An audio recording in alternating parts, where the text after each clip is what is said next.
Welcome back to Geeks and Grounds, a monthly game club where we play games and brew good conversation together. My name is Jenny Wyndham.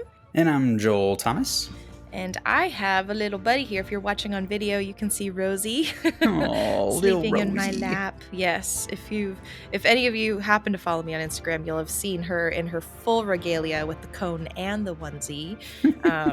She hates it, but I'm happy to have her joining us as our special guest in this final episode. She hates it, and we hate that she has to have it, but we love how cute she looks in it. She looks so cute in everything. It was funny because I was talking with Sam about how I didn't quite understand like vests on animals or, like jumpers on animals. And then I see her in a onesie and I'm like, I get it. She's just too cute. She's just like a little sausage. But yeah, so we have Rosie joining us for our final discussion of 2023. Yeah, kind of incredible. We did sort of begin the reflection in the last episode, maybe prematurely. I don't know, not prematurely. I think it's good to have longer reflection periods. But yeah, this is it. Next time you listen to us, it'll be 2024, and we'll be starting a new game. I almost feel like I need like a rhyme of inspiration for 2024, so I'll put some mental energy behind that. Like, yeah, for the new doors and 2024s or game awards and 2024s. I don't know. We'll get there. For snore shore. It's a notoriously easy sound to rhyme in the English language, and I'm just bad at thinking on my feet. I like how both of those also weren't quite rhymes. As a former English teacher, I believe in slant rhyme. And you're on a higher level than the rest of us. Yes, a higher level. What a nice way of saying can't rhyme the or sound on the fly. Incredible. You know what? You taught high school. That's like in the that's elementary, middle school, probably poetry units. So you're focusing on the literary analysis and the deep stuff. You're not focusing on slant rhymes. Give me all the lore in 2024. Boom. There we go. For new listeners, welcome on in to our digital cafe conversation. And if you're returning, we are so happy to have you back. We're going to kick it off by heading to the pastry case, our grab bag of topics, including industry news, things that we're excited about, as well as the stuff that we're reading, playing, watching, and listening to outside of our monthly brew. I put in one article that's really just a selfish excuse for me to talk about Final Fantasy VII. Oh, you a Final Fantasy VII fan? It's a little known fact. You may not have known, but there is this series called Final Fantasy that I love. Final Fantasy VII Rebirth coming out in February. I have requested the day off of its launch because I just want to be able to sit and play it on the day it comes out. And we have an exclusive preview from the Game Informer that came out on December 19th. So just right before this recording, earlier this week. I won't go into the details because I know some folks really like to discover the game, even though it's an older game, the remake is, there's new stuff added in. So I won't go into all the details in case folks don't want that spoiled. But I will say it has sufficiently gotten me excited about the second installment in this remake and the ways that they are just refreshing things and switching it up and not totally following the original to a T. I think that is what's so exciting about this. You know what I think is so exciting about this, Jenny? It comes out on Leap Year Day, which is my birthday weekend, baby. It is, I know. Yeah, maybe I think I will join you in taking some time off and enjoying a new reason to celebrate leap year. Maybe we have to do, this is our because we've talked before about let's do just like a one-off special edition episode where we just gush about a specific game that we're not playing as a club but that just we're excited about. This might have to be the one Is because this the there's one? I think so, because I am so excited. I know that I'm gonna be investing a substantial amount of time into Mhm. Rebirth. I will say, as people who've played the original know, once you get out of Midgar, the game opens up and it becomes less linear. And the one thing I will say about this demo and this exclusive preview is that it seems to have held true in this preview. So the world seems to be much more open. There are lots of things that you'll be able to do to get to know all of the characters in your party, and it just looks stunning. I'm excited. Let me tell you why I'm excited. Mhm. Um, I am excited because I have never finished the original Final Fantasy VII game, because every time I get out to the wilderness, I play through like several areas of the map and I just Mhm. cannot figure out where to go next. And I am hoping that with a reimagining of this act or chapter of the game, using modern day map tools and icons and things, I will Mhm. actually be able to follow quests. Okay, wait. We need to rewind because I did not know that you have never finished the original. I swore, didn't we talk about you playing the original? Didn't You we? knew me when I first started trying to make a real Yeah. effort at finishing it, and, I remember making it through, I don't, to avoid spoilers, like, the kind of casino-y type game Yes. land area. I made it Yep. through a couple other areas of the open world, experience, and I just, like, it was like, no matter where I went, I couldn't find whatever I was supposed to find next, and it was like, Uh-huh. there is no reminder anywhere in, like, a journal or No. whatever that's like, "Okay, you're trying to do this," and eventually I was just like, "I don't even remember what I'm looking for anymore." I can't, and so again, as always, Joel is on here to play the role of the amateur that just can't figure out the video game that everyone loves. No. Okay. I am super excited to play this game with you and have you also go through it as someone who hasn't not experienced the full entirety of the original, because I wish I could divide my experience into two and Mhm. sort of see the game without having known what happened originally, but also I love having known what happened originally because there's some additional like, wait, is this what it's going to be what I expect? So, like, That I know that there are, like, 2 or 3 really big twists in this act, and Mhm. I have never experienced any of them. So, Oh I my gosh. kind of know the rough outline of what they are, Mhm. but I don't know specifically what they are within the context of the story, so, like, I'm actually super excited. Wow. If you okay, I'm just saying, if you get the itch to try and finish the original, maybe before Rebirth comes out, let me know. I typically reserve Final Fantasy replays through the summer. It's like always my summer game that I will just replay every summer. Same with Undertale's my winter replay game. Final Fantasy Mhm. 7 is summer replay. I will shift it to winter. I will play it over break with you if you want to play it and try to finish it before Rebirth Oh, comes out. Just I put don't no know that I pressure. can commit to that. I was telling Jenny before we hopped on, it's like I am so dedicated to trying, That's and true, to try yeah. to finish Baldur's Gate's main storyline. I'm in Act 3 still. I woke up at 8:30 this morning so that I could play, and it's just like, I wrapped It's up like a one of the job. characters' like side quests, and I just like, there are 5 other characters' side quests, like main story side quests that I have to Wow. finish, and then there's the main story and whatever I uncover along the way. So it's like, I this next week is going to be a lot of time of me. It'll be like old school because I'm going to go to Denver and see my family. It's going to Mhm. be like Christmas of 1997 again, where it's like Joel in the corner with his Yes. Game Boy, like playing games while everybody else is doing like family Christmas things together. That's going to be me with my Steam Deck playing Baldur's Gate. Yes. Oh my gosh, the memories. Also, I love oh, jeez. I love that you're like, "I clocked in at 8:30. I'm clocking out at 5. Um, I get like a 30-minute lunch break, but other than that, I've got a Baldur's Gate."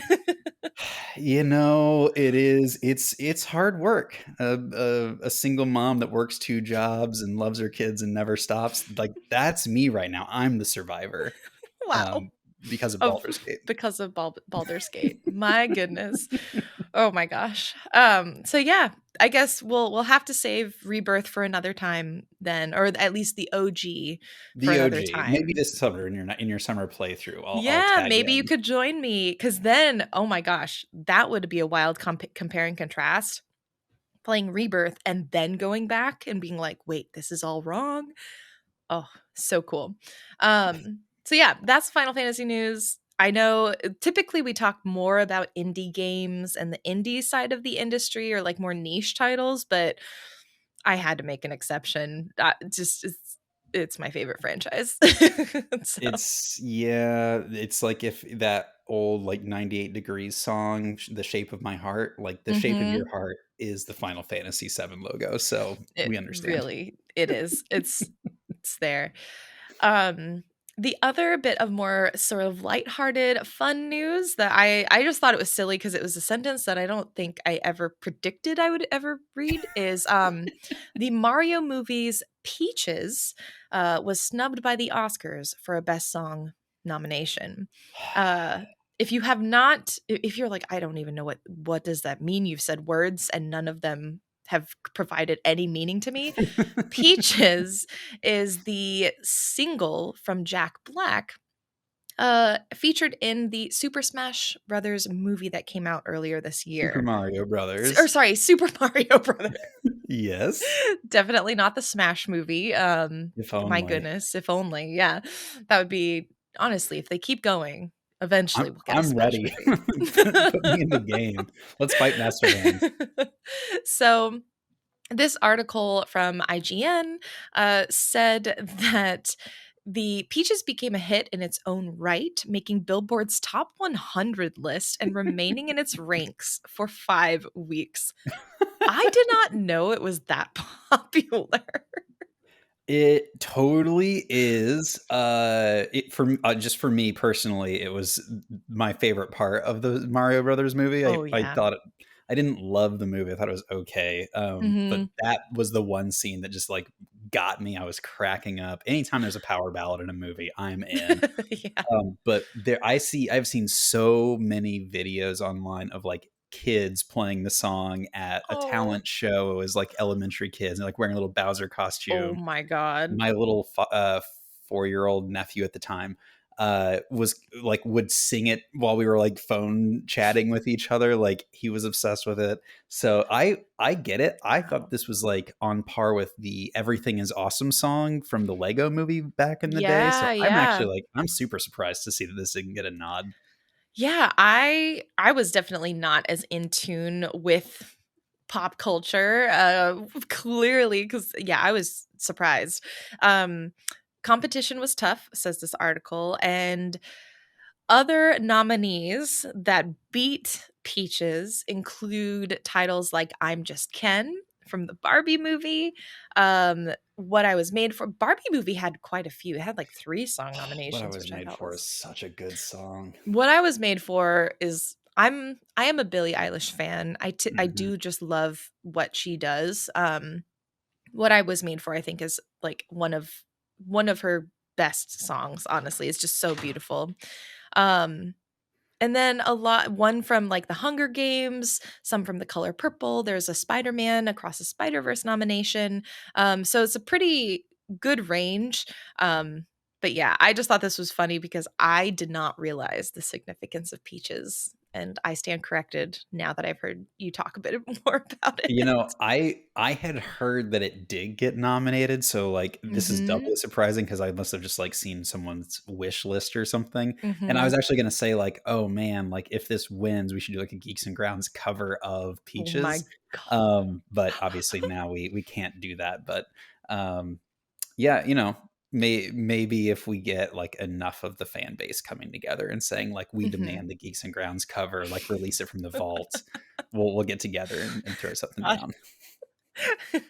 I will be, what is it? The little Koopa that just stands in the background. I'll let you shine on that one. Unacceptable. No, no, Let no, no, you no, no, no, I'll no. let you shine. I absolutely refuse that. I think it Oh will my gosh. you have a Bowser costume. I don't even have a Bowser costume. I do have a Bowser costume. Oh my gosh.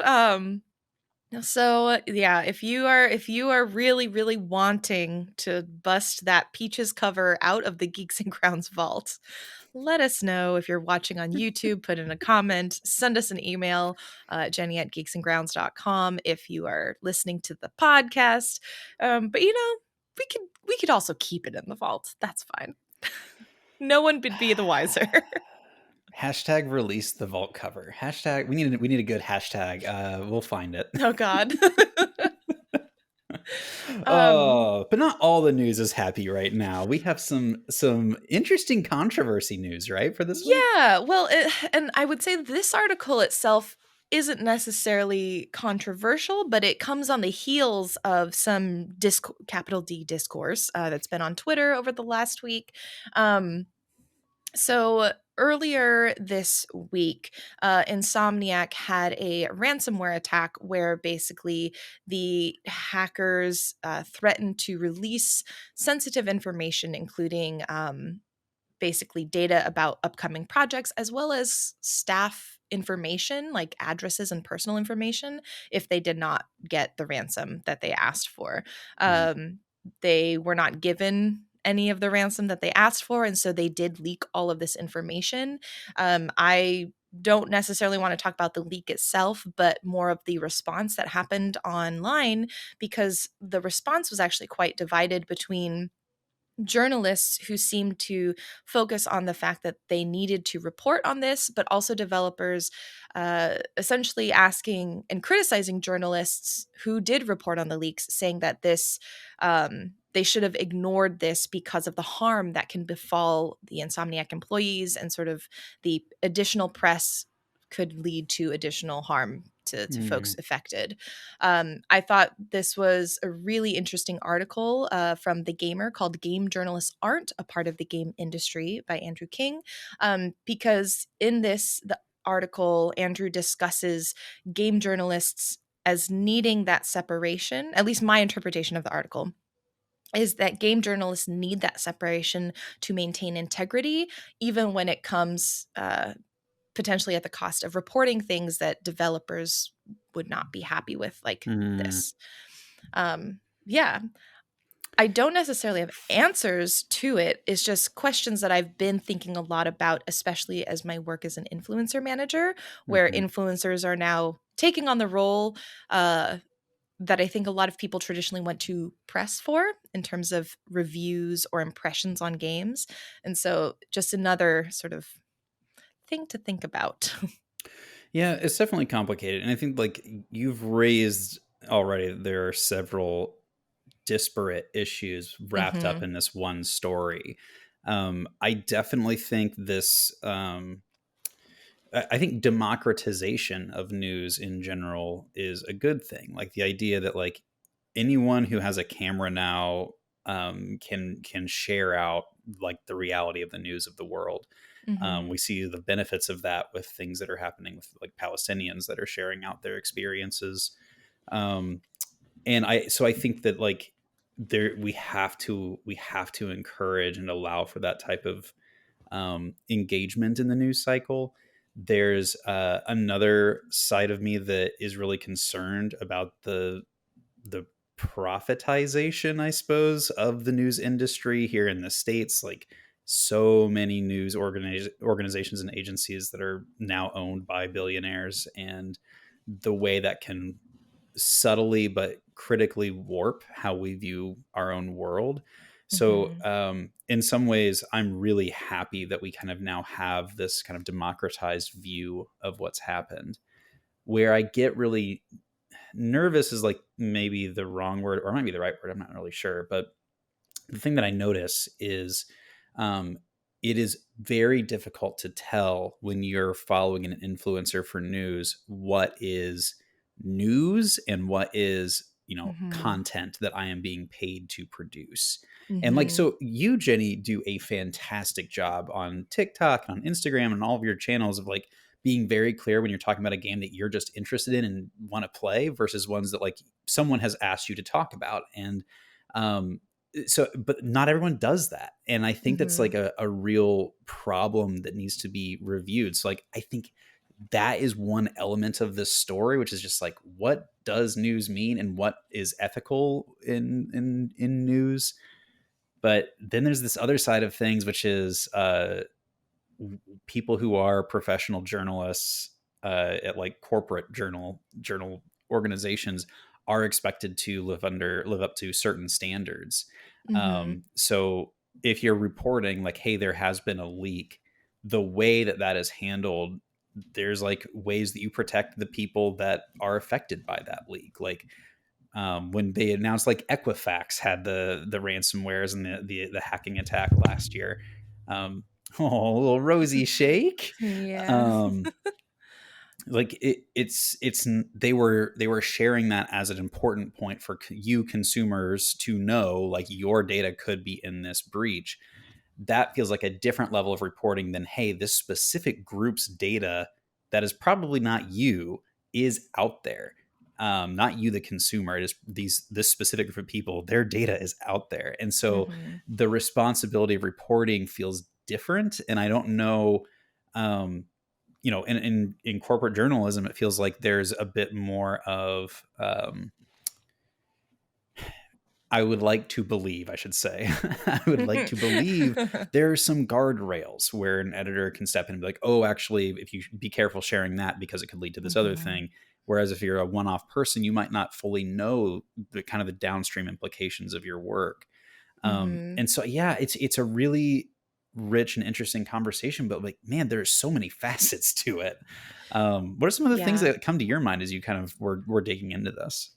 Yeah, I think one of the things that stood out to me, especially that you brought up as you were starting to talk, was this idea of sort of journalism, or I guess in general, the idea of journalism being this unbiased, pure Mhm. thing.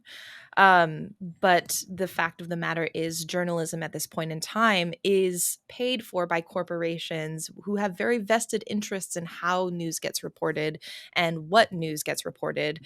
And so I think what's interesting to me, and I don't know enough about journalism as an industry, or like, I'm not a journalist, so I Mhm, don't know mhm. how some of these nuances work. But I think one of my questions, as I'm trying to wrangle this cat so she's not jumping, Literally um, corralling cats while doing I- this podcast. Jenny Wyndham, everybody. one of the things that I am pondering more and more is this idea of journalistic integrity, and how I don't know what that means anymore to some degree. Mhm. And Oof. I don't, and it's not like to specific journalists, but to the institution as a whole. I think the idea of being totally unbiased is sort of a false one, because every reporter is going to come at a story with their perspectives, with their angles, Yeah. the same as any influencer. So I think the comparison between like journalists being this unbiased like entity and influencers always being biased, always wanting to get paid, is not necessarily the comparison to make. I do think that journalists do have training, at least I would assume. They went to school, they have those, Mhm. like you said, the guardrails and the sort of at least the education and to process to how to do Mhm. some of this reporting. But I think, again, there's a difference between being a journalist, maybe studying in school, learning about the ethics of journalism, but then going to a company that perhaps asks you to do things antithetical to what you learned. And again, I don't know, I am not a journalist, but this is just the questions that roll Mhm. through my mind as I read an article like this. Yeah, that's really fascinating, and it reminds me that one of the signifiers, one of the ways that like fascism can like rise up with through the ranks is by sowing distrust in your information sources Mhm. themselves. And it almost becomes like a point of nihilism. Like, well, Right. nobody can be trusted. So I'm just going to go with my gut. And we are seeing in America right now on like a daily basis what happens Mhm. when 30% of your population has just decided, no, I'm going to go with my gut. I don't need to look at Mm-hmm. any information. I don't even have to watch recordings of the guy that I support. I know that he's trustworthy. Like, he didn't say that. Oh, I don't, Mm-hmm. that's doctored. Like, that sowing of distrust is a potent drug that really is kind of this one of the scarier parts of this as you're kind of like looking at our culture as a whole is like Mm-hmm. it leads to like this sense of nihilism. Like I can't trust anything. And so that makes me smart as opposed to, Mm-hmm. I'm a conscious consumer and I follow specific steps or practices to make sure that I'm finding the best information that I can, knowing that no information source is perfect. Right. Yeah, I don't know. Hard times. Yeah. Well, and I think just to add on, I think there's this idea of also what I would love to see more journalists do. And again, I don't know if this is in opposition to journalism as a industry, but like a more I guess acknowledgement of the biases that journalists can bring into their own reporting. I think that's something that I don't often see a ton of, but it's like I go to journalists and just through reading some of them more frequently, I know some of their inherent biases, or Hmm. at least Hmm. at least I think I understand some of their inherent biases because I've read enough of their work. But I would love for, as journalists write, to maybe put down the I'm going to try to be on a pedestal separate from this thing that I'm reporting on, but at least acknowledging the biases in which I bring that may impact my reporting. Um, I Oof. think, and I think some folks, I think there are independent journalists that I've seen start to do that a little bit more, and it honestly has made their work a bit more engaging and uh, I don't know, it has brought themselves into the work in a way that I really respect and I can acknowledge and still understand that they're reporting in this like spectrum of trying to tell me what's happening, but I don't know. It's messy, but I feel like I'm now rambling. No, But not at all. yeah. It's funny that you say that because I'm thinking through like I work with like development teams and Mhm. I am not a technical person. And so a lot of times it's kind of like I need you to tell me the facts of what's going like usually it's like they bring me a problem. It's like, okay, I need you to bring me the facts of what's going on. Right. You need to explain the implications of those facts and you need to explain why this is a valuable thing for us to be concerned about.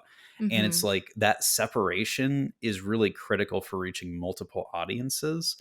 And it's like, man, if news did something like that, like here's the facts of what happened. A police officer ran into a gay club. A police officer beat the owner of that club. A police officer arrested the owner of that club.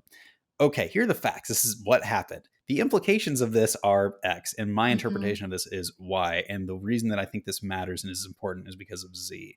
Like Mhm. it would be dry, people wouldn't watch it, but like my little like linear processing brain would really appreciate that.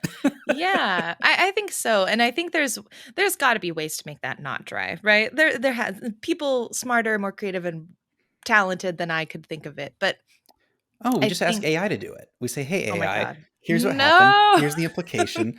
Can you no, summarize this in a flashy way?" And then we get oh god, the perfect. It's perfect, Jenny. We've solved we've news, solved news, we've solved journalism. and all it took was AI. Oh my gosh, oh jeez.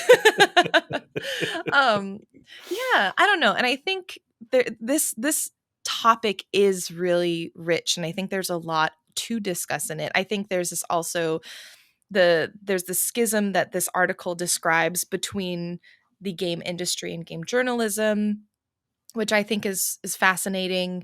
Mhm. There's also this other tangent on the role of influencers versus the role of journalists. I find that really fascinating.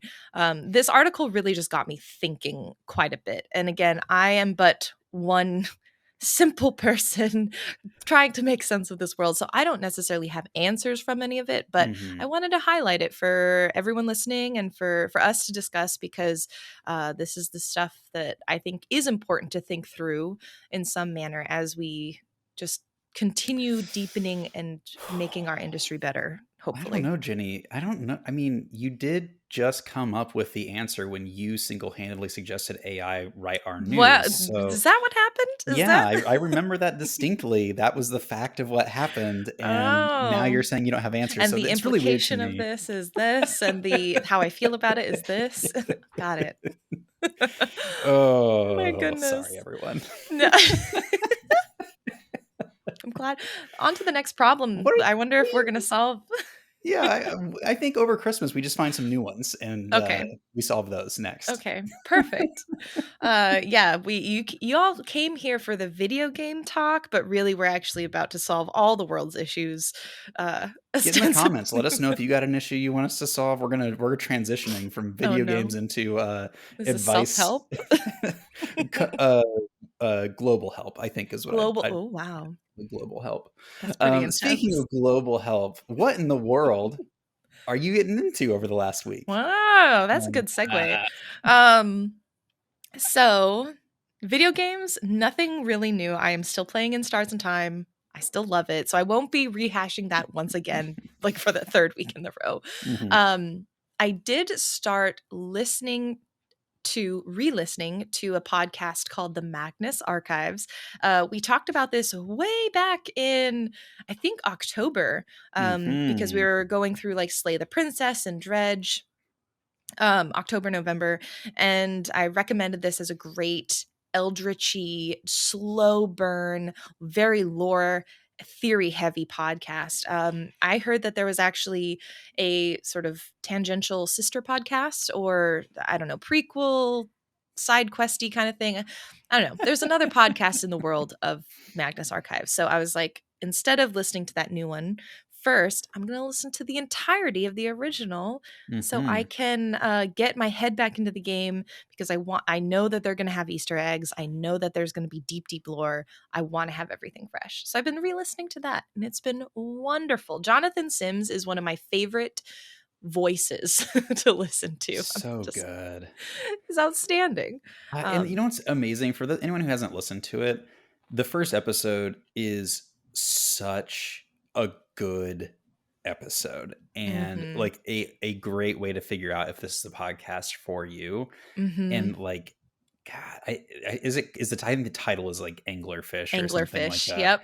And it's like how you have it's like that dredge type thing where it's like you have found a way to be evocative of like all of these feelings and experiences in Mhm. such a short podcast. Like it's not very long.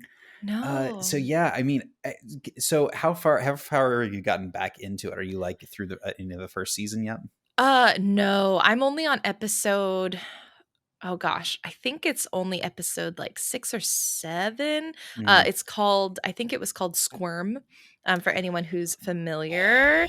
Yeah, oh my gosh. Squirm was I rough for me. listening, I was on a walk as I was listening to it, and it's a beautiful, crisp December morning. The sun is shining. I'm walking and listening to some of the descriptions, and oh, my skin was crawling amidst this beautiful day because it was just so immersive. The way that they distort and use additional supplementary audio to just help Hmm. you feel this otherworldly sense of like horror and dread, and just, I don't know, you're just on edge, and it's so good. So yeah, if you want a little bit of scary content this holiday season, Hmm. just revisit that. You know, I think I'll also add just like for people who are like, oh, just like a horror podcast.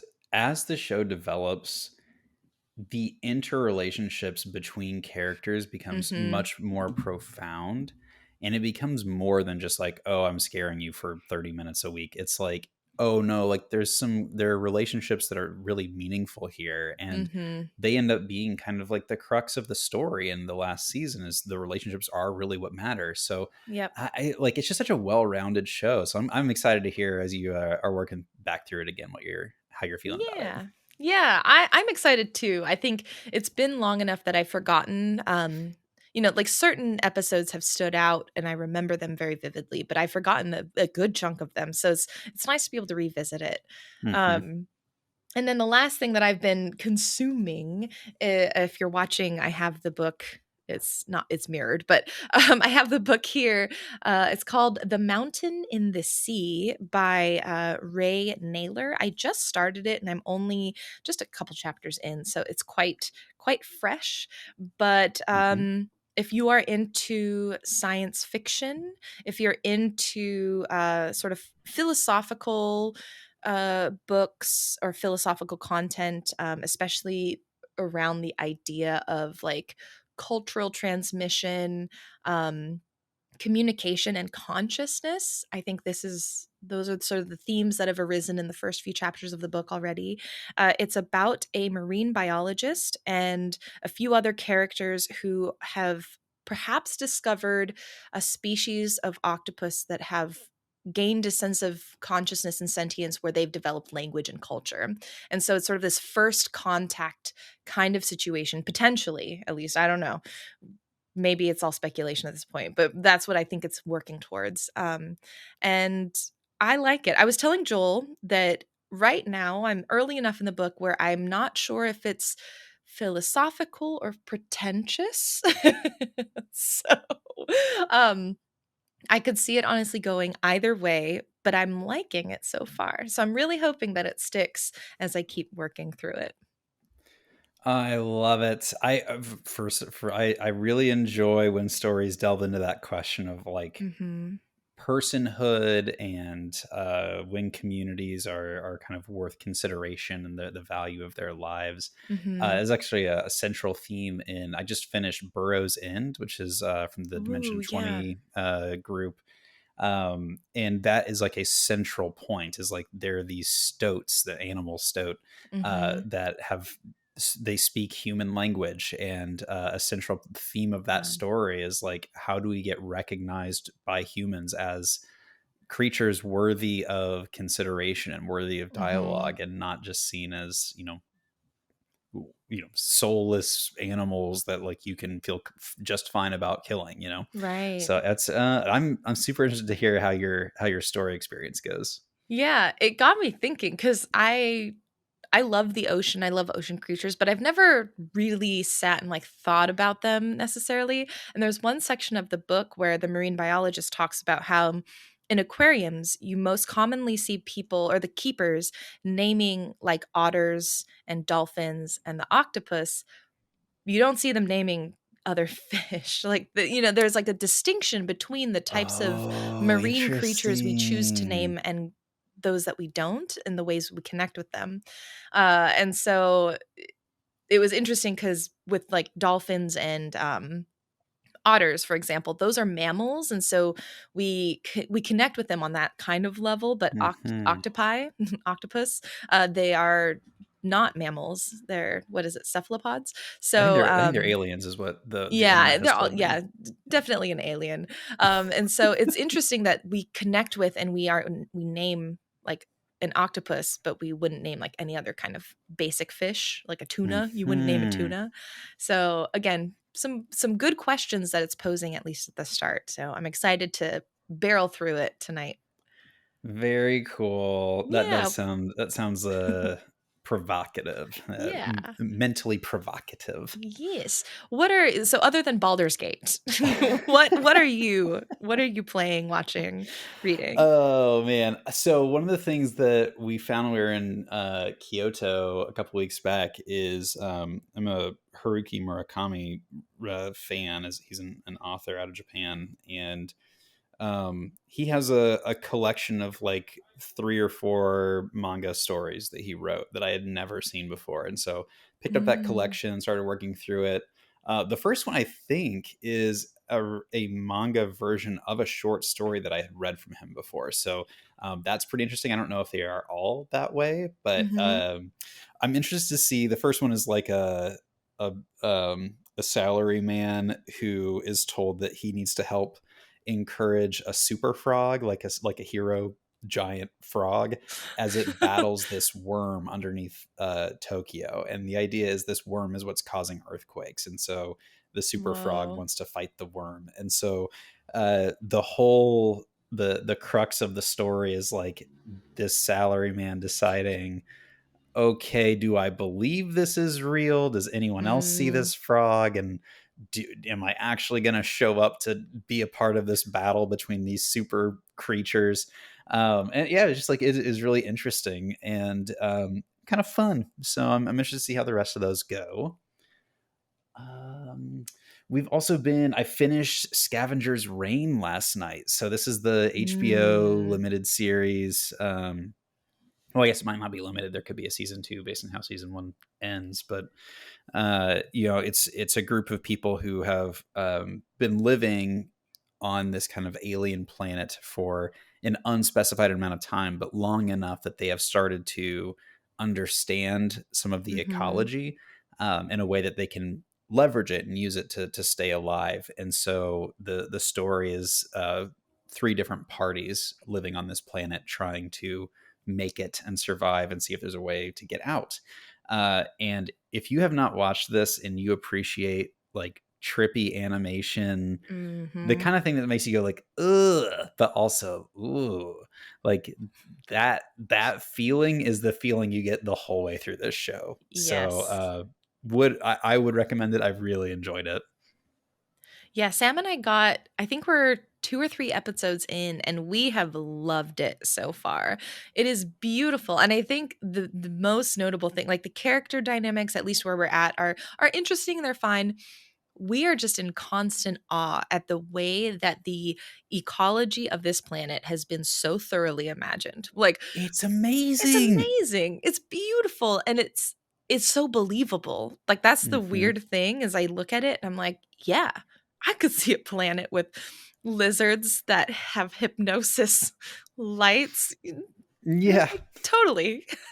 It's just it's interesting. Is like every time that you see a tree, a plant, an animal of any kind, you almost always see it in the context of how it is related to other animals, trees, plants in that area. Yeah. Like they intentionally show almost every time you see any form, any life form on this planet, you see how it is connected to some other life form on the planet. And that is just like, I don't know. It's like you're getting 100 little mini stories in every 30-minute episode, because every one of those interactions is like, what's going on here? What is actually the interaction between these things? And then usually they kind of spell it out and show you as a part of the episode. And it's like, yeah, to your point, like you're getting the character interactions, but it's the relationships underneath that are kind of the driving force of the story. It's just really creative. Yeah, I would love, how they have now like different documentary shows, I think, have done these sort of fantastical documentaries of like, oh, here's what the world was when dinosaurs existed. Right. And they have like these 3D renders and they reenact all of like the dinosaurs living. And you're just kind of like, how do you even know this? I'd want one of those documentaries, but for the Scavenger's Reign planet. Like, give me a so David Attenborough BBC style documentary about this planet. I would love that. That would be amazing. We need to write in. Oh, so cool. And I guess like the last thing that I'm in is Mario Kart tourney prep, because I'm going to be seeing my siblings when we go to Denver, and we all have Switches, so we're going to be bringing them, and there will be several Mario Kart tourneys. The last package of new courses dropped like a couple weeks ago. Yep. So just trying to get ready and make sure that my brothers are ready to continue losing, as they always do when they play me in video games. Because I'm the oldest and therefore the best at video games. If that tells you anything about the quality of games that we're playing. And well, I mean, one of my brothers has a kid, so I guess he has a good excuse, but my youngest brother doesn't, and so there's no excuse anymore. He's an adult. It's time to level up. If you can't beat me in Mario Kart at this point, maybe it's time to just give up. There's a call out, Sam Thomas. There's a call out to you. Oh my gosh. You heard it here first, folks. Throw down. Wow, challenges are being made live right now in this recording. I'm very excited. I'm the Jake Paul of Mario Kart. Oh no. With my brothers only. Oh my goodness.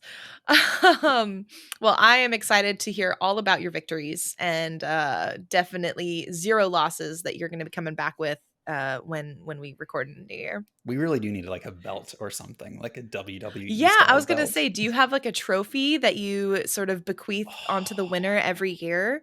I think I think I need to find one for this year. Yes. This is a great call out. I love Yes. Oh the my energy. gosh. I'm so excited. um, I think is that it for That's your all. Yeah, that's the pastry main things case I've been getting into. selections? Yeah. Sweet. Normally we'd also highlight some notable launches, but as it is the week of Christmas for those who are celebrating Christmas, and for a lot of people in the US at least, it is holiday time, break time. A lot of games aren't launching right now because Mhm. it would honestly not be the wisest marketing decision. Not the um, wisest, no. no, probably not. I say this, but I think Chained Echoes launched on like December 22nd or something. And Chained Echoes, I think in 2022, was one of my favorite, very late indie games of the year. So, I'll eat my words in a second with some amazing games launching tomorrow. It'll surprise Someone's gonna drop. let us know for sure. Yeah. I did want to highlight some listener mail, though. We talked about our charcuterie board last week, and a few of you wrote in with your game of the year selections and sort of ways that you have reflected on games moving into 2024, but also savoring 2023. Kyle, who you can find on Twitch, Kyle streams at Kyle and Error 13 on Twitch, sent in his own game awards categories and some of Mhm. the winners. And I have to say, the categories made me smile. I love them, and so I thought it would be really fun to go through a few highlights and share some of them. We won't do all of them. Kyle's list was very expansive. If you do stop by his stream, you can ask him to share more. But I guess, did you have a favorite as you were looking through, or did you have one that you wanted to kick off, Joel? Honestly, I am most interested in getting into the mountain categories. So, Yes. that for me was a highlight. Thank you, Kyle. Thank you. You made me laugh Yes. so Yeah. hard. Is it okay if we start there, or do Yeah, you want to save let's that for start the there. end? No, I like that one. That was also one of my favorite, like, triplets, basically. So for those of you who didn't listen last week, our charcuterie board was like we made metaphors for the different things. Like the meat is like the girthy thing that maybe you want from your game of the year. The So I was girthy like, thing. yeah, it's filling, and so I Yeah, chose yeah. Baldur's Gate 3 because it's a filling game. Yep. So Kyle made his own categories here. And here are three that are or three or four that are related. There's best game about literally climbing a mountain, best game about metaphorically climbing a mountain, best game about literally and metaphorically climbing a mountain. And I thought they were incredible categories. So I'll just give them a quick shout out. Literally climbing a mountain, Jusant. Metaphorically climbing a mountain, Greece. Literally and metaphorically climbing a mountain, Celeste. Fantastic game selections, absolutely killed me with these categories. So I just thought this was great. How about for you? What were some of the things that stood out? Um, I see, the thing about this list is there's a really good like play and juxtaposition between the categories. So this is another pair that juxtapose some of the best games in their respective categories. For the best narrative game where you trawl the ocean, hoping to avoid terrifying creatures just so you can upgrade your boat and travel further, the award goes to Dredge. For the best narrative game where you trawl the ocean hoping to avoid terrifying creatures so you can upgrade your boat and travel deeper, the award goes to Subnautica Below Zero. So again, I love I love a good category, and these are just specific enough that they bring me so much joy. I think I want to shout out also the juxtaposition between these two categories. The best game where you play as a boy looking for a girl and you encounter a range of monsters probably not real. The award goes to Space for the Unbound. Yes, yes. um, but the best game where you play as a boy looking for a girl and you encounter a range of monsters that probably are real goes to Bramble, the Mountain King. So good. So again, there are some more selections, but those are just a few that we wanted to highlight. So thank you, Kyle, for the listener mail and just for giving us a really good laugh. We Yeah. appreciate you. Kyle definitely has some great, really like active in the community. Like, Yes. highly recommend you give him a follow. Highly recommend you follow up about the other categories because we don't want to spoil them all, but they are very good and They're entertaining. very good. If you would like to respond to any of the stuff that we talked about, if you wanted to recommend something that you've been reading, watching, playing, listening to outside of the month's brew as well, questions, comments, anything discussed here, just send an email to jenny@geeksandgrounds.com, and it may be selected to appear on the next podcast. Yay. Mm-hmm. So all of that has now led to our final brew of the month, our final selection, our final game, the final act of our final game of Jusant. I'm so excited The because there's a final brew lot. of the year. The Oh my God. final. Yeah. Not even the month. You're right. This is a series finale, not a season finale. Wow. Wow. So, if you are new here, the game we've been playing all month is Jusant. It is a climbing game that also addresses some really nice themes of environmental consciousness and lots of environmental lore to dig into. We have been playing it all month, so we're going to be discussing specifically chapters 5 and 6. If you have not gotten to that point, you want to get caught up, feel free to listen to the other podcasts earlier in the month. They will have each of the chapters discussed, but this is also our full spoiler cast, so pretty much anything is fair game up through the end. We are going to talk about it all. I guess without further ado, let's hop into chapter 5, which was titled Mirage. Interesting title, I think. Yeah, actually, this one I don't know that I picked up the importance of this title. So I maybe if you wouldn't mind starting there, like, did you understand like the chapter title for this one? I Honestly, I was not quite sure either. When I hear Mm, Mirage and I think of Mirage, I think about like in a desert when you see, this like the right, stereotypical haze and you're like, do I right. see something? Is it real? Is it not? The only connection that I thought of, which I'm like, maybe this is too much of a stretch if I'm having to think this hard, is the mirage of the purpose of the expedition for Bianca, and Mm, the myth of the ballasts, which we haven't really talked about in previous podcast episodes. So we might have to also dig into that. Um, the myth of the ballasts, which were supposedly these giant creatures of water that were, people weren't sure were real. In chapter 5, just to kind of jump ahead a little bit, but we'll yeah. fill in the gaps as we go. In chapter 5, we realize that these ballasts are real, and that maybe they still actually exist because we hear them on the winds. And I think we actually even see sort of the shadows of one as we're starting to climb this windy section of the mountain. Oh my goodness. I didn't even realize that until right now. You're totally right. Classic. So I think the mirage is this idea of like this thing that you're not sure is reality. And as you're coming closer to it, I think the thing that is kind of what got me confused is the ballasts were real. So they weren't really a mirage, they were a Mm, reality. But I think the mirage for me came from Bianca's expedition, which we've been following since the beginning of the game. She's been going up trying to discover the ballasts and see if this thing is real. She thought the expedition was more of a journey to like find and work with the ballasts or, like bring them to down to give water to people. I don't know exactly what she's expecting, but the mirage broke when they saw the ballasts and everyone picked up harpoons and it became a hunting expedition versus like a exploratory scouting expedition. I think that mhm. was the mirage for me. I don't know. That's really interesting. And so I think there are parts of this that I was able to find notes on and parts that I was not. Mhm. Was the implication there that these expeditions that have been going on for a long time and Bianca's joining have always been with that in mind? Or that the one that she was on happened to be about that maybe for the first time? I I got the impression that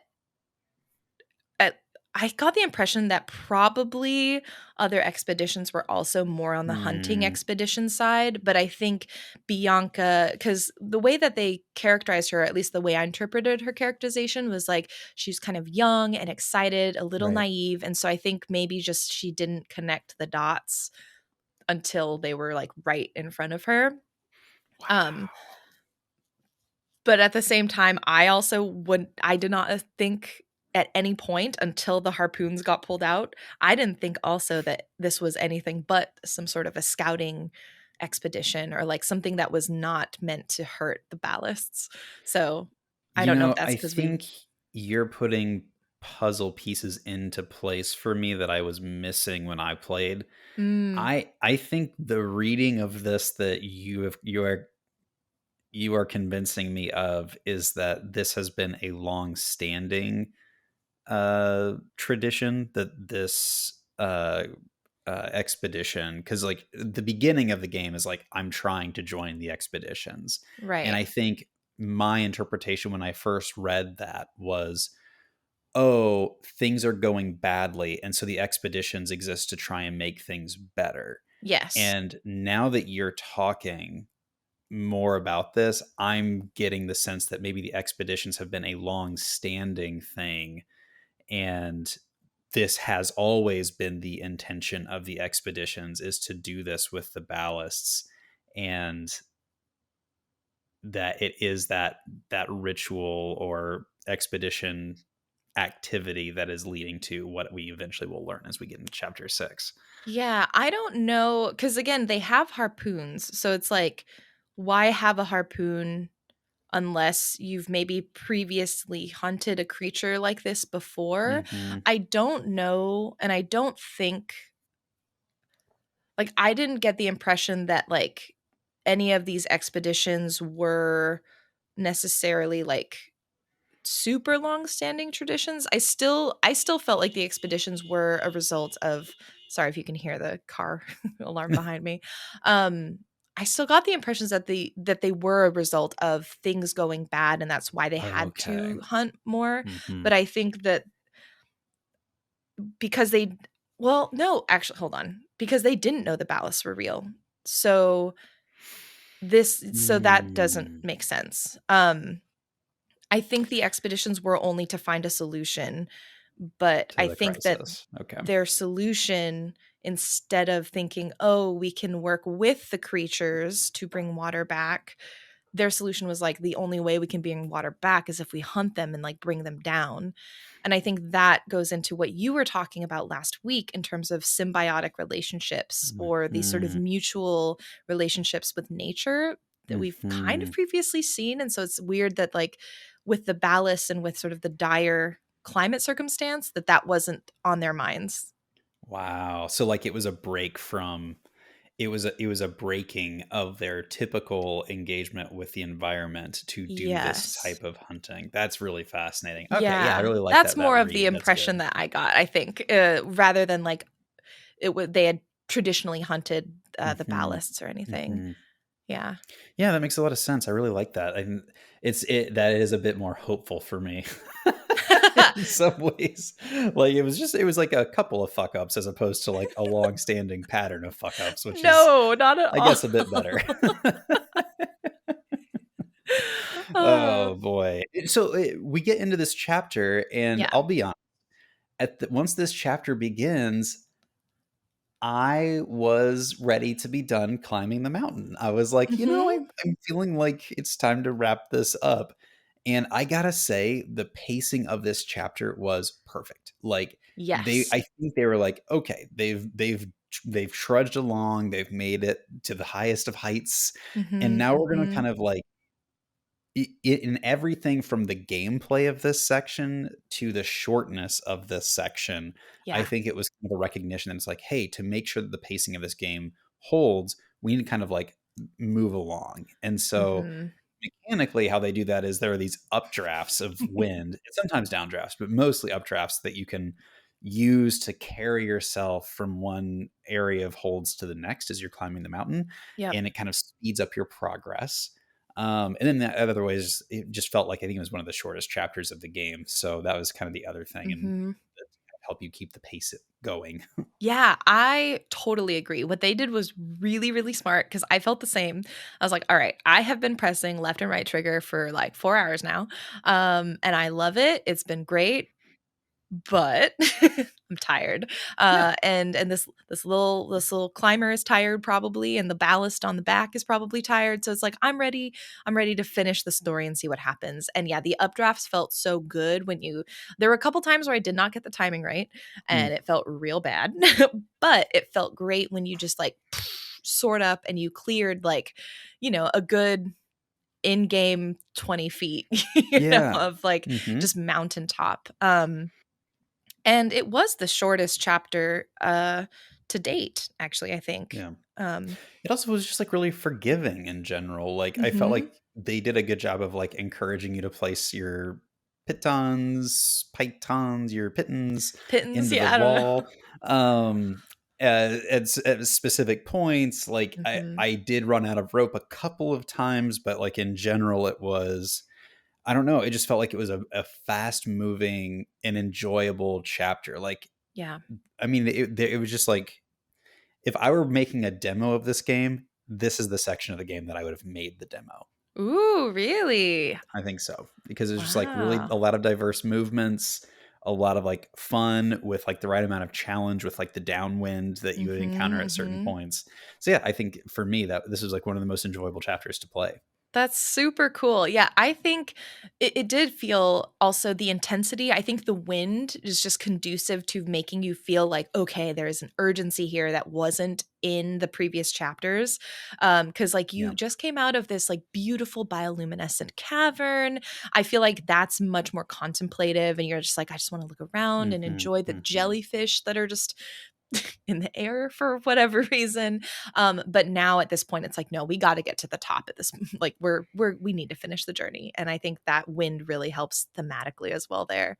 Yeah. Um, One of my favorite notes that we get, and I think one that like illuminates a lot because the timeline of Bianca's expedition and like what happens is a little bit loose to me.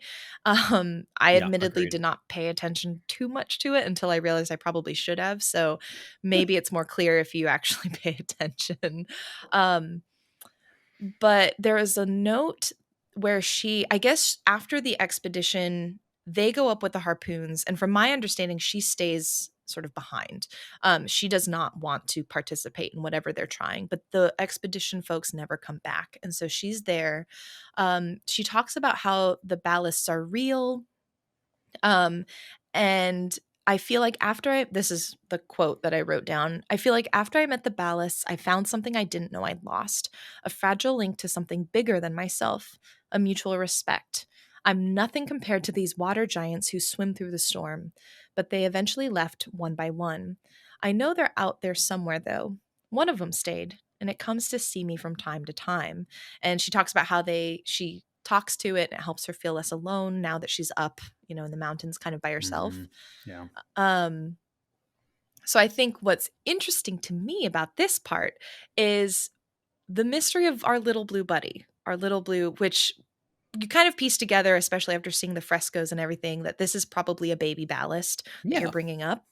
Um, in my lore, I think this is probably the baby of the ballast that stayed behind to like talk with Bianca. Cause like all Oh. of them have gone missing except for this one. And ostensibly, like, how would this baby have gotten down, or how would this little baby ballast have gotten to humans, or, Hmm. whatever these people are, um, if not for that one that perhaps communicated more with Bianca? That's I my, love that yeah. read.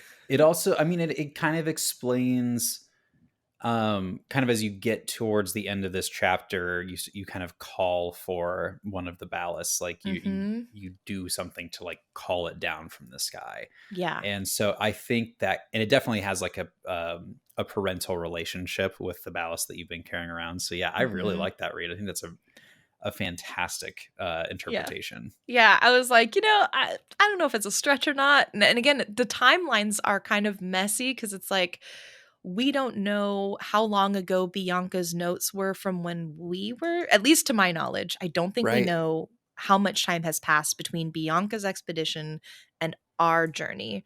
Yeah. So, Honestly, this is something we should just talk about because, like, I'd love to know how you interpreted that. I mhm, did not see this as um, a long time had passed, mainly mhm, because most of the things that were in this community are still intact. Like, they don't look like materials that have been standing in like the hot sun for years and years. It's like, right. yeah, like maybe a year or so has gone by. Like, it's not like it's all in great condition, but like it doesn't look worn down in a way that I would expect it to if it had been a long stretch of time. But what was Mhm. your read on that? How long, if you were to put a guess for like how long it had been, what would you think? How many sleeps since How the many Jusant? sleeps?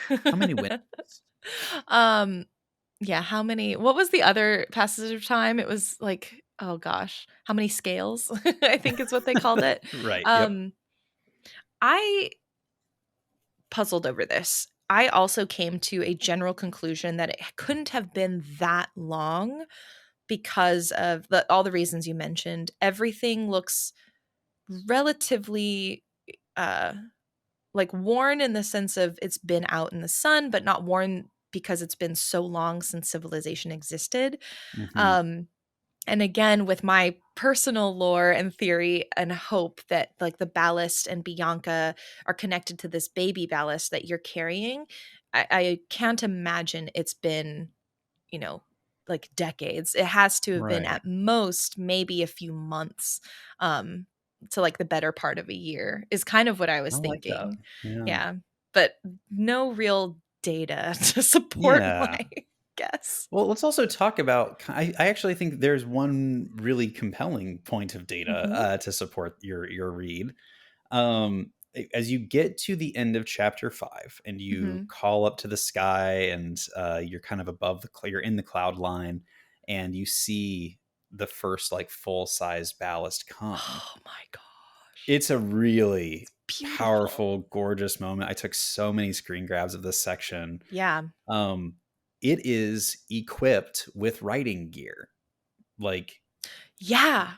it is something that like these people have experience writing, and I don't we don't know how often. Like, again, that it was kind of debatable whether or not the people even knew that these creatures were real, the ballasts were real, Mhm. and yet this one at least has like a harness that you can Mhm. hold on to things and while it's flying around.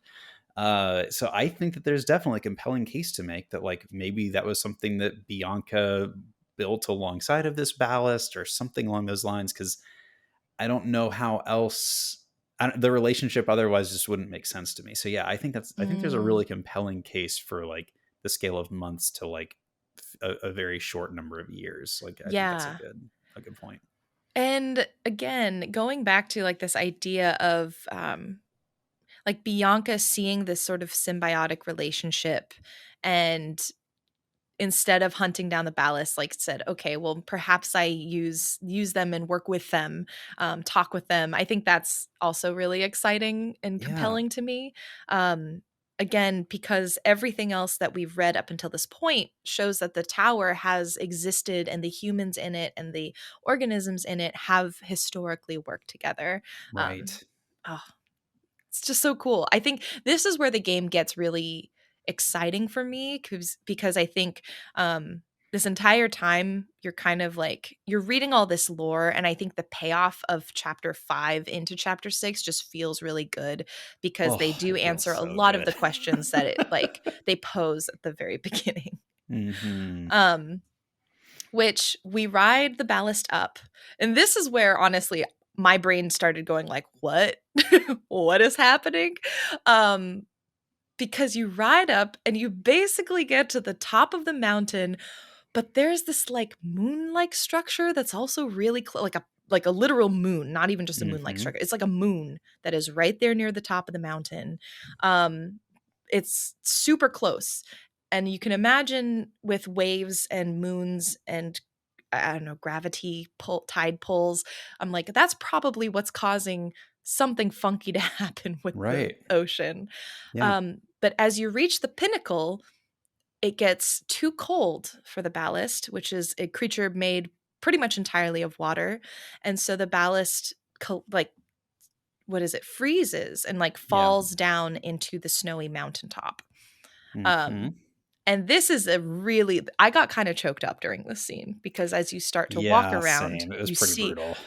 oh yeah. Do you want to get into sort of what you encounter at the beginning of chapter 6? Because this is the start of the Yeah. final So yeah, chapter. you fly up, you crash down, and you're on a snow-covered landscape. You see a tower in the distance that you're making your way to, and it seems at first like they're just like giant boulders all around you that are covered in snow. And then the more you progress, you start realizing, wait a second, the shape of these boulders is like really uniform in a way Mm-hmm. that's like something else is going on here. And it's not too long before you put the pieces together that's like, oh, these are other ballasts. There's like, it's almost like a whale graveyard in a way Mm-hmm. of these. I mean, they're not bones, they are like intact as far as you can tell. It's like someone Right. froze a water balloon, and uh Yeah. you're finding frozen Yeah. water balloons all over this field in a way.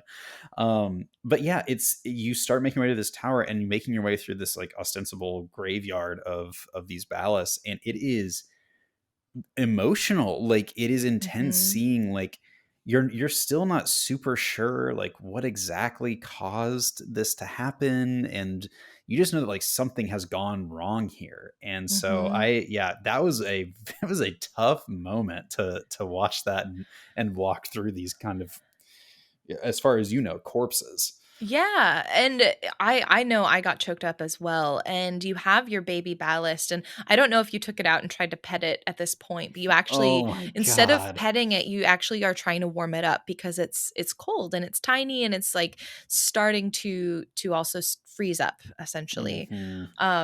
And And it makes the so saddest, most it like makes the pathetic sound saddest whenever you sounds. touch it. It's so sad. Yeah, this is like such a heartbreaking moment. And so, like you said, you have to go to the top of the tower. You have to unleash the final seal of whatever you're trying to do. And so you trudge through the snow. Um, you make it to the tower, you hug your ballast one last time. I think it's a cutscene. I think you kind of have to. And then you start to climb for the last time this tower.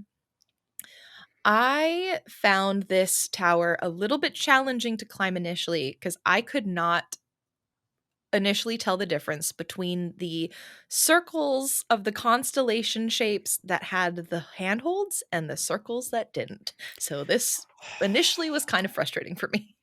Totally agree. So like on the external sides of this tower, you have constellation lines. Like if you can imagine like Mhm. going to like a planetarium, and you have like the little points and then straight lines connecting them to make a constellation. You see that on the outside of this tower, and some of those constellations are climbable because the points that connect the lines, or the lines are connected to, are like handholds, and some of them are not. And so you can waste your stamina pursuing a false Mhm. constellation that's unclimbable.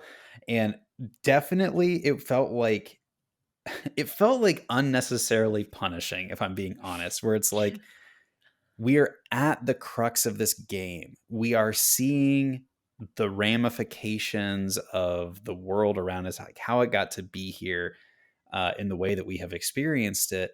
And I can see the top. I can see the Mm. thing that I'm supposed to be getting to. It's not as tall as, almost like, it's shorter than almost anything else you had to climb in this game. And yet the path to get there is kind of grueling.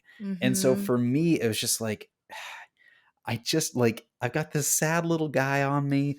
I just want to climb the constellations. And I just like, I kept running out of stamina, or I kept missing my jumps. That was a Mhm. little bit brutal for me at the end, for sure. Yeah, especially again, it's like after the incredible sense of urgency you get coming out of chapter 5 with Hmm. the wind at your back, you've just Hmm. ridden on this amazing ballast and you're like you feel this like little guy getting frozen in your arms. You're like I got to climb fast and then it's just like, "Oh, wait, up, up, up, up." And like it took me I eventually got there where I understood what to look for, but Right. you kind of climb up and then you go through the tower. Oh, sorry, there's a car starting right outside the window. You climb up, you go through the tower, and you climb up the other side. It took me like climbing up and going the second leg before I finally started understanding what I was looking Same. for. Yep. So that was a bit of a pacing kerfuffle, I think, in my opinion. I think it should have Yeah. been just make it easy, make it quick, snappy. It felt like a generous read on this experience is, hey, for the last 3 chapters, you've been using the ballast as a critical partner for you to climb. In this last part, you don't have the ballast anymore. You're back to like your chapter 1 Mm, capabilities. And so in some ways it felt kind of like an act of penance for whatever humanity did to the ballasts. And so it's like, okay, I kind of understand metaphorically why you want the person to do this on their own power to try and set the world right after mm, they fucked it up.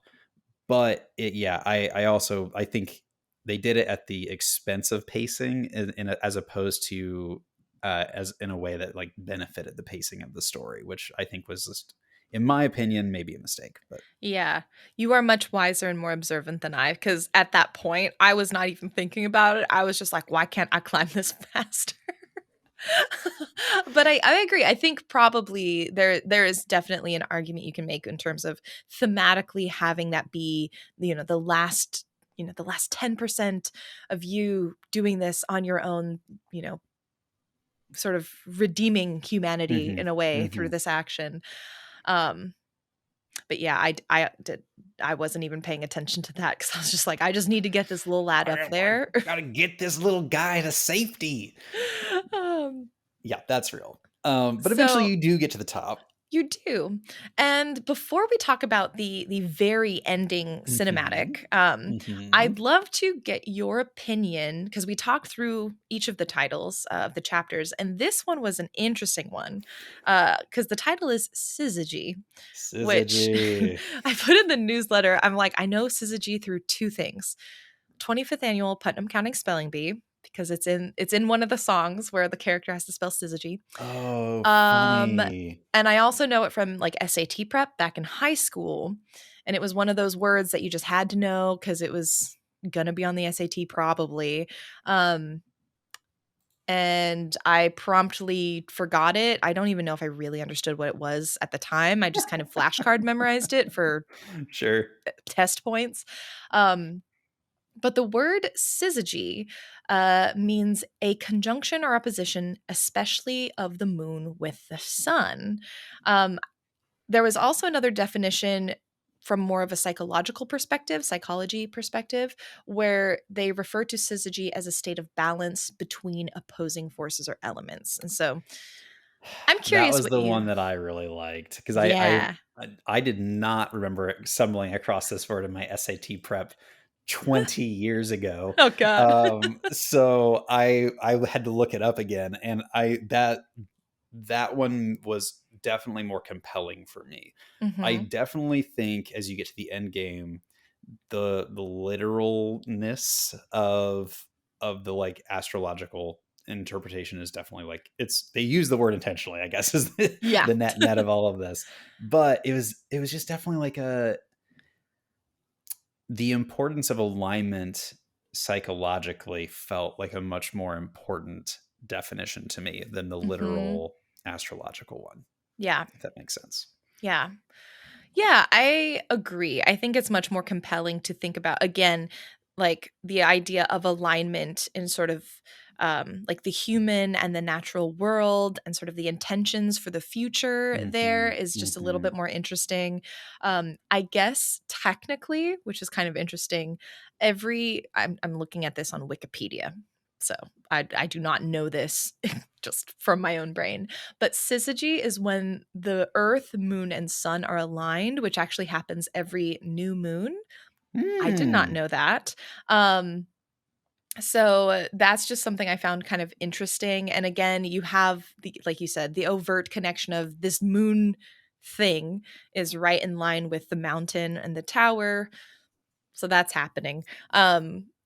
But yeah, I think this idea of also what, oh, what? Jenny, the literal definition is very important, isn't it? Like, you brought it up I in our mean, last episode. yeah. The like, work will resume when the sun sets or the sun moves or something like that. Yeah. That this planet is just locked in Syzygy, and they can't get out of it. The moon is stuck in this one position, like rotating Yeah. coterminously Oh with the my gosh, Earth, I didn't even connect those dots. which is Yeah, like you're right. rotating, which is actually, so it is revolving and not rotating. So like the sun, Yes. the Earth in this world, whatever the Earth is not rotating with the sun. It is locked in like a homeostasis. The moon is locked in that same homeostasis. They are not they're not rotating. They could still be revolving potentially. Well, yeah. Oh my gosh, I didn't even connect the dots of what I just say things. I don't think about them clearly because I didn't put that together. But yeah, you are absolutely right. At least in terms of, especially, or not at least, in terms of the sort of quote, like science quote Mm-hmm. of what is happening to this world. Um, oh, I Wow. didn't even put that together. Wow. Wow. Okay, cool. Well done. Well done, you. Incredible. I will say, okay, so you get to the top of this tower. Do you want to Yes. walk through like the specific, like what we experience as players? Yes. Oh, me? You want me Yeah, to? no, please. I'd Okay, love to hear hopefully I like how you remember describe it. okay. Well, so it kind of becomes this really fast blur because Yes. once you get to the top of the tower, you attempt to do what you've done at every other stop, essentially, which is like blow Mm-hmm. into the conch shell and then have your little buddy like do its activation powers. But your little buddy like kind of sputters and is unable to do sort of the full blast. Mm-hmm. Um, if I'm remembering correctly, though, that is enough to enact the seal to open or whatever to unlock. And basically, the snow kind of starts melting or moving, and the ballasts in what we assumed was the ballast graveyard actually come out of their cryogenically frozen state. And they start swimming in the air. They start Mm-hmm. moving. Mm-hmm. Um, have I kept on track so far? Yeah, I no, I don't think think you're I'm right on. missing anything? Okay. No. And so everything starts swimming and moving, and you're just like, we woke up the ballasts. They're coming back maybe to the world. Um, and they start swimming up, I think, towards the moon, if I'm remembering Right. correctly. And so you're just like, wait, okay, so you're all going to the moon maybe to fix the orbit or something, push it farther away from the planet so it's not so close because that seemed wrong. Again, this is where I'm just like, I don't know what's happening. I'm just going to flow with whatever the story's telling me. Yeah. Yeah. And then, oh yeah, here you No, can. I was just gonna echo what you were saying. Like, I got really lost in the sauce at this moment where I was just Yeah. like I do not understand what is technically happening right now, but it is goddamn beautiful. Like, Yes. again, so many screenshots, these like frozen water balloons becoming unfrozen water balloons and flying around is just like absolutely magical. And Yeah. I have no idea what the connection to the tower, to the animals, to the moon actually is. Me neither. I think there's something to be said about like, I don't know, the moon. This is me going into like what I have occasionally read in some horoscopy kind of things, and I have no idea where, like, I don't know. I just read magazines every once in a while. But it's like the moon has its own sort of like cyclical powers. I think whales, they're also with the ocean, they migrate, they have their own cyclical thing. I don't know if there's connections there. But again, I, like you, was just kind of like, I'm here for the journey, and this is basically Fantasia at this point. Like, I feel like I'm in a clip on Fantasia. Yeah, I'm really hoping we have our monthly hang this Saturday, and I'm hoping Yes. someone from the community can help maybe fill in some of the gaps here because it's such a powerful moment and it's really evocative, and you understand like the metaphor behind it, that like it seems like humanity did something to make this happen, and you have a person kind of representative of humanity that's come to try and put the worlds to right. Right. And like it's a really beautiful moment, and so like the metaphor of it is strong. but I really needed some sort of, hey, but like, what are the whale boys doing, and what does this tower have to do? Like, what does the tower actually do? Well, and So that's where, because earlier, again, like last episode or 2 episodes ago, I was like, are there other towers? Are there mhm, more ballasts? mhm. Like, is this the only tower in the world that holds the ballast and controls all of the water? Like, Oh, what does the yeah. rest of the planet look like? And maybe it's not, you know, maybe it's not that deep. Maybe I am just thinking too hard about a game that is meant to just be sort of a reflective, meditative experience, and that's cool. But it did, I mean, it's a testament to the game that it got me thinking about it and that I was curious and I want to know more.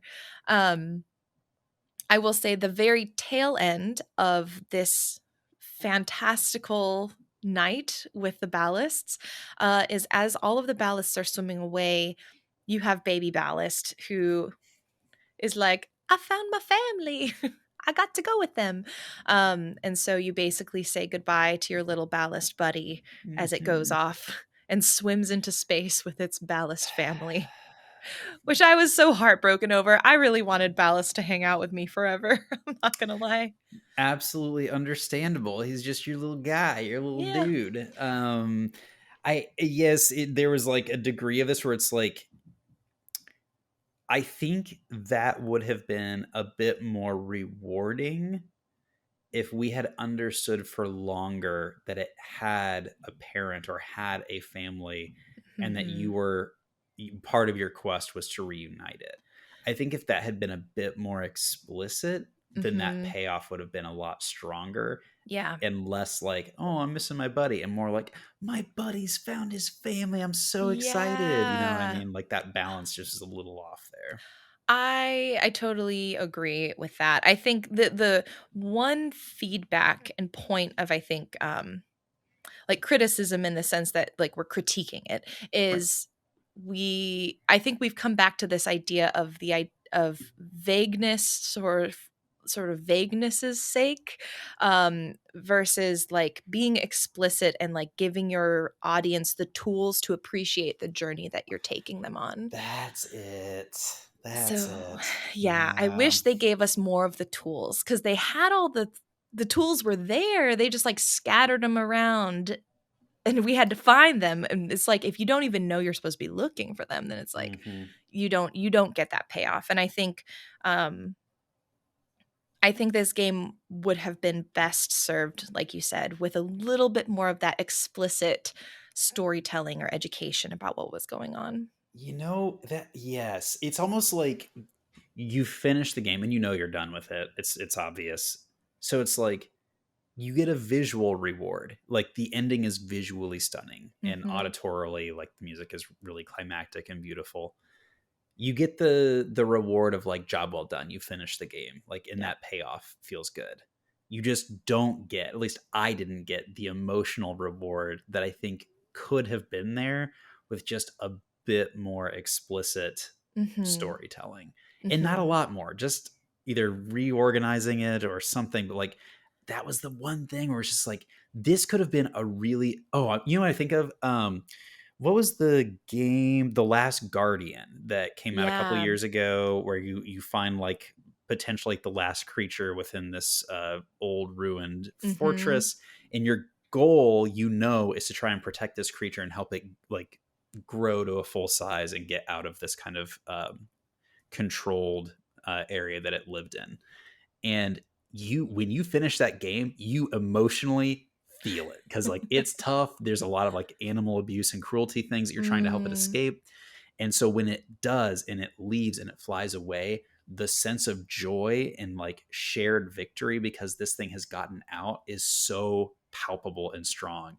And Yeah. this game could have had that same emotional payoff Mhm. if there had just been a bit more drop. Like they would have had to balance like the mystery of the ballasts with the desire to reconnect this thing with its family somehow, which that's a tough Right. balance. I don't know how you do that, but Yeah. it's the one thing that I think would have made this ending just a bit stronger for me.